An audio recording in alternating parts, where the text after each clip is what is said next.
trying to just keep it together, trying to just make all sense, trying to just... Oh, laugh cough. Hi everyone, Anthony Fantano here, internet's busiest music nerd, and it's time for a review, The Magnetic Fields, Love at the Bottom of the Sea.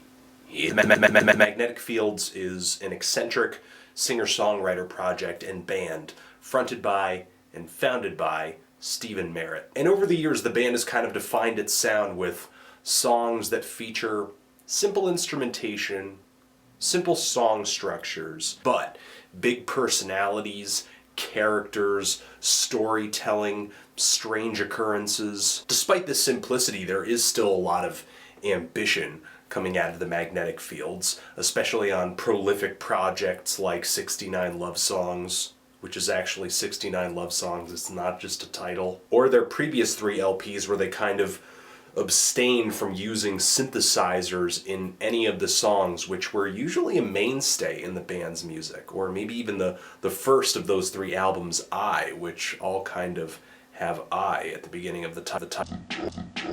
A lot of the Magnetic Fields releases kind of have an interesting angle to them, but I don't know, to me, maybe it's just not obvious, but I don't feel like Love at the Bottom of the Sea pushes the band creatively in any kind of interesting direction or create any kind of challenge. The synthesizers are back, and I'm sure a lot of older fans are excited to hear them return to the Magnetic Fields songwriting process, but I'm kind of on the fence with that. Incredible advancements have been made in the world of synthesizer technology and MIDI between the release of 69 Love Songs in 1999 and Love at the Bottom of the Sea in 2012. But from the sound of this album, you wouldn't know it. Rather than kind of embrace newer sounds, the Magnetic Fields have kind of reverted back to an older sound.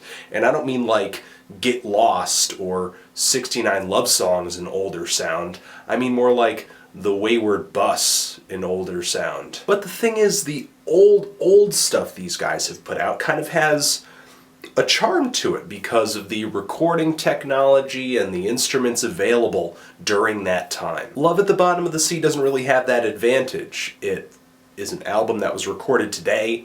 It sounds like it was recorded today, but it sounds also like it's trying to be as if it were recorded yesterday. I'm not completely sure why, but the weird and kind of playful synthesizer sounds and sometimes noisy synthesizer sounds that the Magnetic Fields incorporate into their songs just don't have that endearing, cute charm to them for me on this. It makes the tracks that I dislike on here even more dislikable, like Infatuation and The Horrible Party. And it even semi-ruins songs on here that I think are pretty good, like Your Girlfriend's Face. I guess on older albums where synthesizers were back in regular rotation, like 69 Love Songs and like Get Lost, the synth sounds just felt so much less obnoxious. It's not even just really the synths on the album, it's also kind of the recording quality and the mix of these songs for me, because things just sound so dull, I guess, and kind of claustrophobic, like there's no breathing room between the instruments and there's just not that much fidelity. And the vocals feel a little buried in everything as well, which is kind of sad because I love hearing Stephen Merritt's kind of deep and husky voice. You could say what you want to say about realism and distortion and but I feel like those LPs in comparison with this new one had much more fidelity and acoustics that were pretty rich and beautiful. I know sound is not really the Magnetic Fields' biggest selling point, but I'm not really enjoying the sound of this album at all. I did like some songs on here though, but overall the songs did end up kind of feeling hit or miss for me. I didn't find a lot of tracks on here to be all that funny or witty or clever, or maybe even that strange. My favorite track on here was the first song to drop from this album, Andrew in Drag. That track is pretty much a picturesque Magnetic Fields track that will always keep me coming back to whatever a new Magnetic Fields album is, just in case there is another song that is that great on there. The song's got a catchy melody, a killer hook, some nice quirky instrumentation.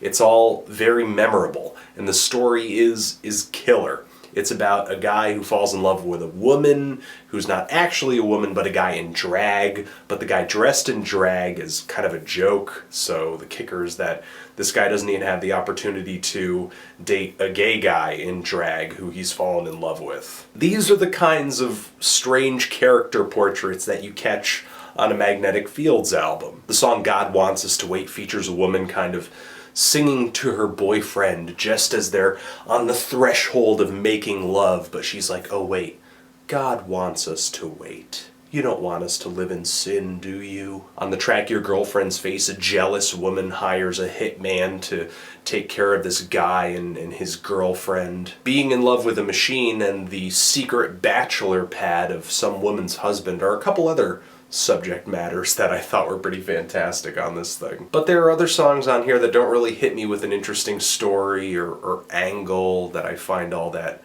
memorable or witty or clever, kind of like Going Back to the Country or The Only Boy in Town or Born for Love or even The Horrible Party, which was definitely absurd, but this thing was only a 30-minute album, but for some reason it just felt so much longer to me. Every single time I listened to it, I just felt like I disliked it more and more and more. And maybe that's because I got a hold of the tracks that I liked and I disliked pretty quickly.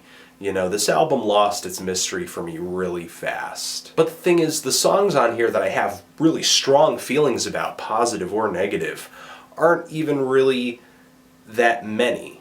You know, most of the tracks on here I just feel like are alright, you know, not that horrible that I would hate them, but not so exciting that I'm rushing back to listen to them. I think it's easy to accept this album as being really great, really fantastic, because A, it's in a way a return to form, the synths are back, the songs are kooky, they are short as hell, all under 3 minutes, and B, this album is coming off the tail of Realism, which was not a well-received album. So I really can't say this was doing that much for me. It did not give me the emotional charge of albums like Get Lost or I or 69 Love Songs, especially 69 Love Songs, because that album is just so raw, so memorable, so full of character, and just so great.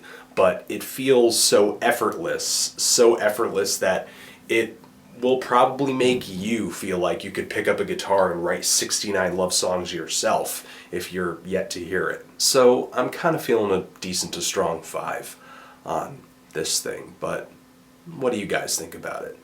Did you love it? Did you hate it? Why? And what should I review next? Anthony Fantano, The Magnetic Fields, forever.